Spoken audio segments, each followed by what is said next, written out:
Carl Jung identified a specific power hidden within those who walk alone. While society sees them as outcasts or broken, Jung saw them as the most psychologically formidable individuals who ever lived. What Jung discovered about loners who keep no friends wasn't just controversial.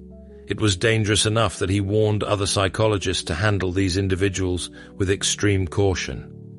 Society judges the loner as antisocial, broken, or damaged. But Jung's research revealed something that threatens the foundation of how we organize human relationships. He discovered that forced socialization is the real sickness, and the loner represents something evolution has been trying to create for thousands of years.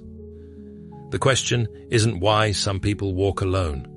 The question is why everyone else is so terrified of solitude that they'll tolerate toxic relationships rather than face themselves.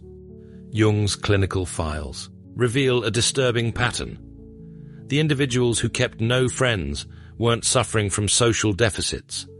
They had developed immunity to the most powerful force that controls human behavior: groupthink, the need for validation from others, the psychological chains that keep most people obedient to collective unconscious agreements they never consciously chose. The loner cannot be manipulated by social pressure because they genuinely do not seek validation from the group. Jung called this psychological independence. Most people think they make their own choices, but Jung's research proved otherwise. Through his concept of the collective unconscious, he showed that most human behavior is unconsciously synchronized with group expectations. People dress alike, think alike, and make choices that feel personal, but are actually collective patterns they absorbed without awareness. Think about the last time you made a decision based on what others might think. What career would look impressive? What relationship would seem acceptable?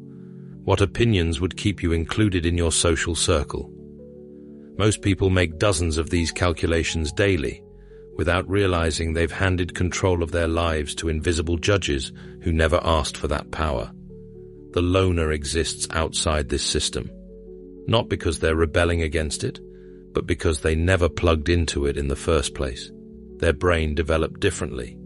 While other children learn to regulate their nervous system through social approval, the loner's nervous system learned to self-regulate through solitude. When other kids needed the group's laughter to feel okay, the loner felt okay alone. When other teenagers needed constant validation through friendships, the loner found validation through internal coherence. This creates something that terrifies those who control through social pressure. An individual who cannot be threatened with exclusion because they never valued inclusion. Someone who watches the group without needing to join it. Jung documented this pattern across dozens of cases, and what he found made him realize he was studying something more dangerous than mental illness. He was studying the only humans who had escaped the invisible prison that holds everyone else captive. The loner is a dangerous observer. Similar to Jung's empath archetype, the loner watches and collects data on human behavior with scientific precision. While everyone else participates in social theater, performing their roles and maintaining their masks, the loner sits outside the performance and sees the machinery that makes it work. They see the lies people tell themselves, the contradictions between what people say and what they do, the patterns that repeat across different groups, different relationships, different social systems. While others are busy performing, the loner is learning. Jung realized that loners develop a level of social intelligence that exceeds what most people achieve in entire lifetimes. But they develop it as observers, not participants. The loner notices that the person preaching family values is cheating on their spouse. They see that the friend who claims to support you subtly undermines you in group settings. They recognize that the colleague who smiles in meetings is sabotaging projects behind closed doors. These observations aren't cynicism. They're pattern recognition unfiltered by the need to maintain social harmony. This observational position gives them access to truths that make participation impossible. Once you see how the game works, you can't pretend you don't see it. Once you notice the patterns, you can't unsee them. The loner's knowledge becomes their isolation, because speaking these truths threatens the collective agreements that keep groups functioning. Every group has unspoken rules about what can and cannot be acknowledged. The loner sees these rules clearly and finds them absurd. Jung wrote extensively about how groups unconsciously agree to ignore certain realities to maintain cohesion. The family that never mentions dad's drinking. The workplace that never acknowledges the toxic manager. The friend group that pretends not to notice how one person always plays the victim. These collective denial agreements keep the group stable, but they require everyone's participation. The loner who points out the obvious becomes the problem, not because they're wrong, but because they're breaking the agreement. Most people confuse the loner with someone who is lonely. Jung was obsessed with clarifying this distinction because he saw how much damage this confusion created. Loneliness is a defect, a painful state where someone craves connection they cannot achieve. Loneliness is suffering caused by unwanted isolation. The lonely person scrolls through social media, feeling excluded. They accept invitations to events they don't enjoy just to avoid being alone. They tolerate disrespect from friends because having bad friends feels better than having no friends. Solitude is a superpower. Empaths aren't broken, they're alchemists in progress. The Alchemist's Path gives you drills, Jung-based boundaries, and 3 exclusive chapter videos to turn overwhelm into clarity. By Surreal Mind, 236-page downloadable ebook, in stock. Begin now at thesurrealmind.com. A chosen state where someone has access to their own consciousness without the interference of collective expectations. Solitude is when your nervous system finally stops processing everyone else's emotions and expectations and gets to experience its own authentic signals. In solitude, you discover what you actually think, not what you've been trained to think. You learn what you genuinely enjoy, not what you're supposed to enjoy. You access your authentic preferences, values, and desires. The lonely person is broken by isolation. The solitary person is strengthened by it. Jung spent years studying the difference, and he found that true loners don't experience loneliness the way others do. They experience clarity, relief, freedom from the exhausting performance of social acceptability. Where others feel empty in solitude, the loner feels full. Where others feel anxious without social input, the loner feels calm. When a loner is forced into social situations, they don't feel connection. They feel interference, like static disrupting a clear signal. This isn't pathology. This is a different nervous system configuration that processes social input as noise rather than nourishment. The small talk that others use to build rapport registers as meaningless sound. The social rituals that others find comforting feel like elaborate wastes of energy. The performance of interest in topics that don't matter creates exhaustion rather than engagement. Jung observed that loners often leave social situations feeling drained rather than energized, not because they're introverted in the conventional sense, but because they're processing the gap between what people say and what people mean. They're watching everyone perform their social roles while simultaneously tracking the authentic emotions bleeding through the performance. This dual processing is exhausting. Solitude isn't just preferred, it's necessary for psychological recovery. Jung discovered that loners are often the only ones brave enough to face their own dark side. He called this the shadow, the parts of yourself that you've been taught to deny, suppress, and project onto others. Most people spend their entire lives running from their shadow, hiding in groups where they can point at others and say, "That's where the evil lives. That's where the weakness lives, not in me." The group provides endless opportunities for shadow projection. You can stay comfortably unaware of your own capacity for cruelty by focusing on how cruel others are. You can avoid examining your own dishonesty by judging how dishonest others are. You can deny your own insecurities by mocking others for theirs. The group becomes a hall of mirrors where everyone projects their shadow onto everyone else, and no one has to face their own darkness. The loner doesn't have this luxury. When you spend significant time alone, you eventually meet everything you've been running from.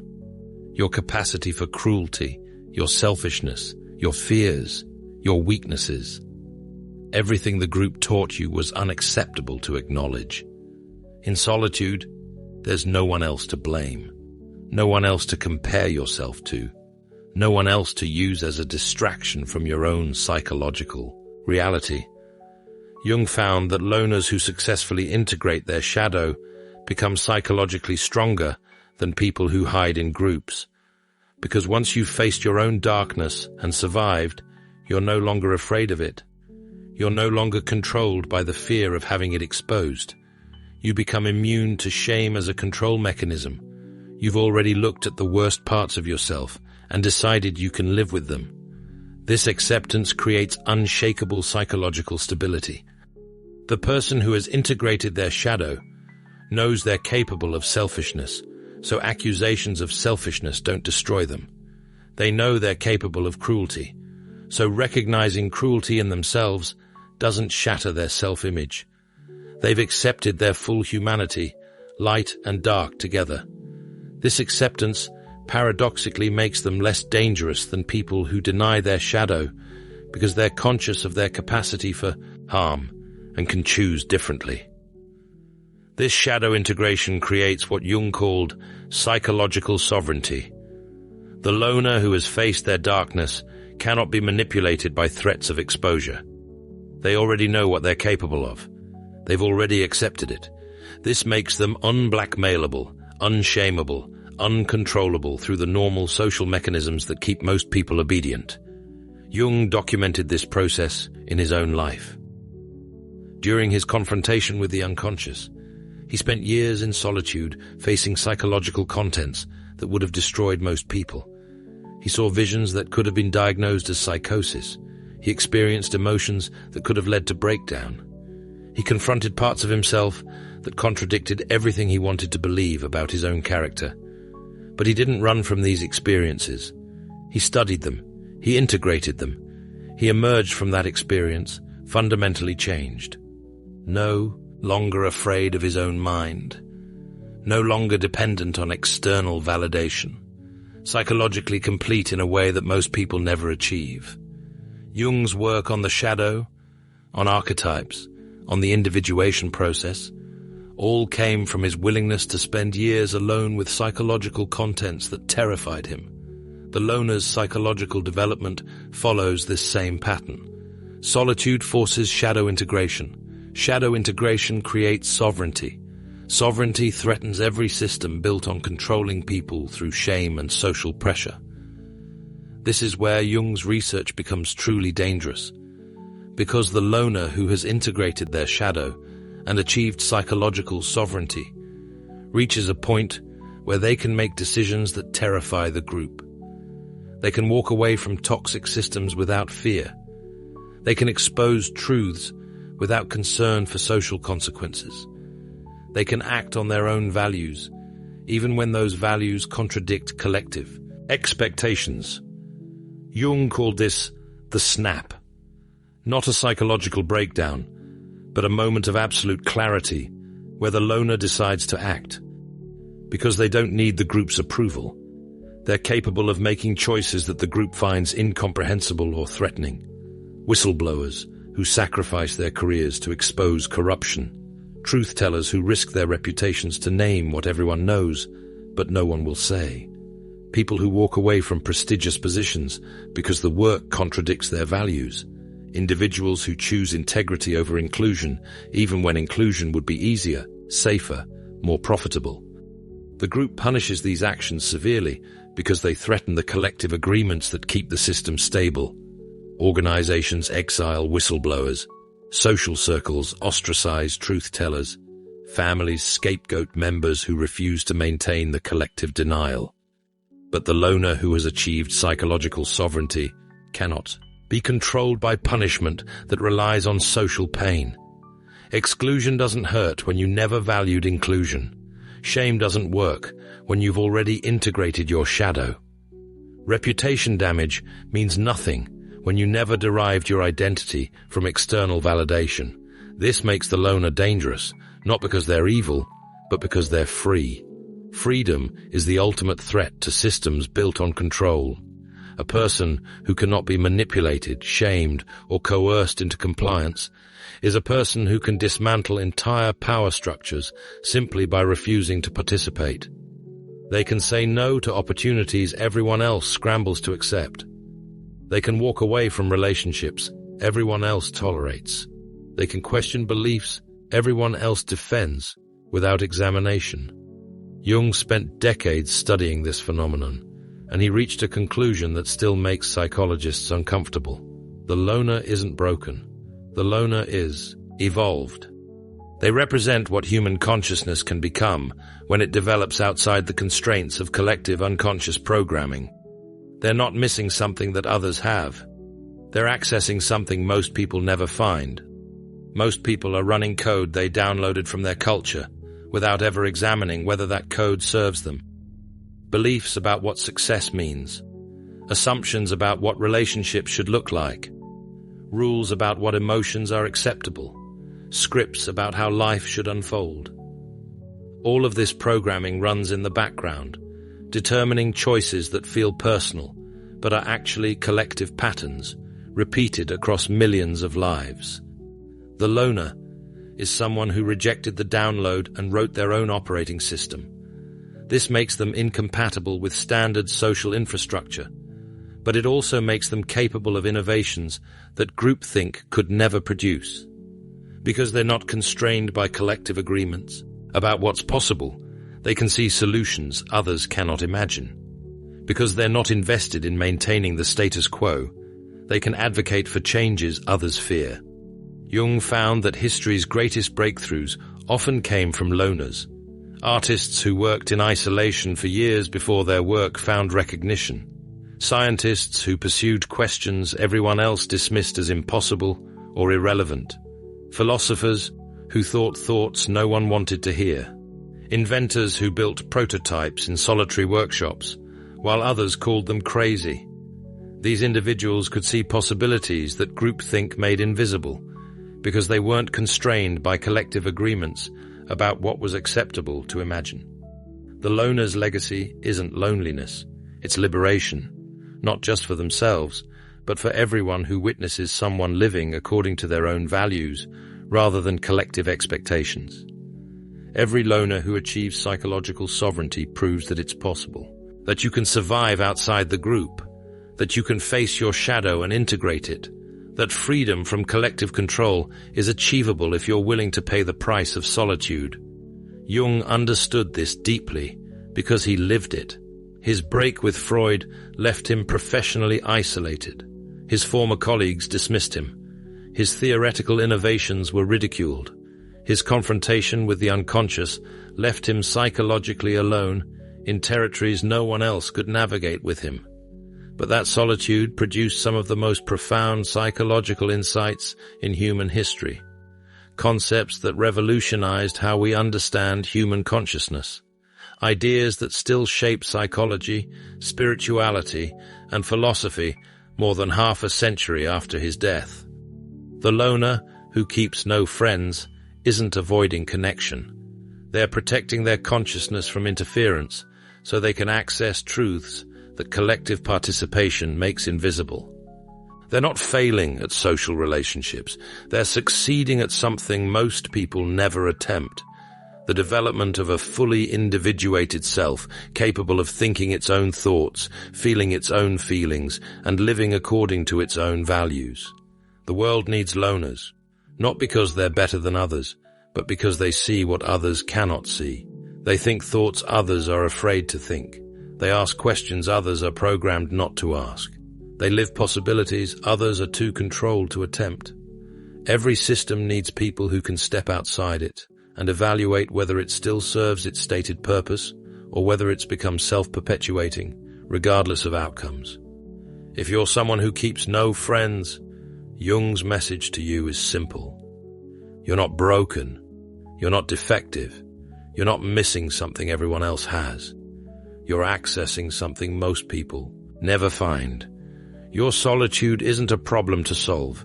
It's a strength to protect. Your inability to conform isn't a weakness. It's immunity to the most powerful control system humans ever created. Your discomfort in social situations isn't anxiety that needs treatment. It's your nervous system telling you that performing a false self is more damaging than being alone with your authentic self.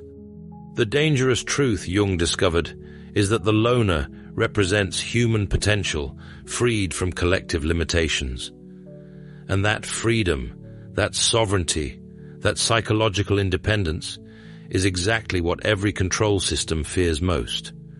Not because loners want to destroy society, but because their mere existence proves that society's control mechanisms are optional, that you can choose differently, that you can live according to your own values, that you can be psychologically complete without needing validation from people who never took the time to understand themselves.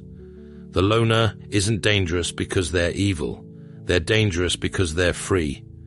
And freedom, Jung realized, is contagious. Every person who achieves psychological sovereignty through solitude and shadow integration creates permission for others to attempt the same journey. This is why groups punish loners so severely. Not because loners harm anyone, but because their existence threatens the collective agreements that keep everyone else controlled. In The Alchemist's Path, perception training for empaths, you'll turn overwhelm into wisdom with practical drills, Jung-inspired boundaries, and step-by-step perception training.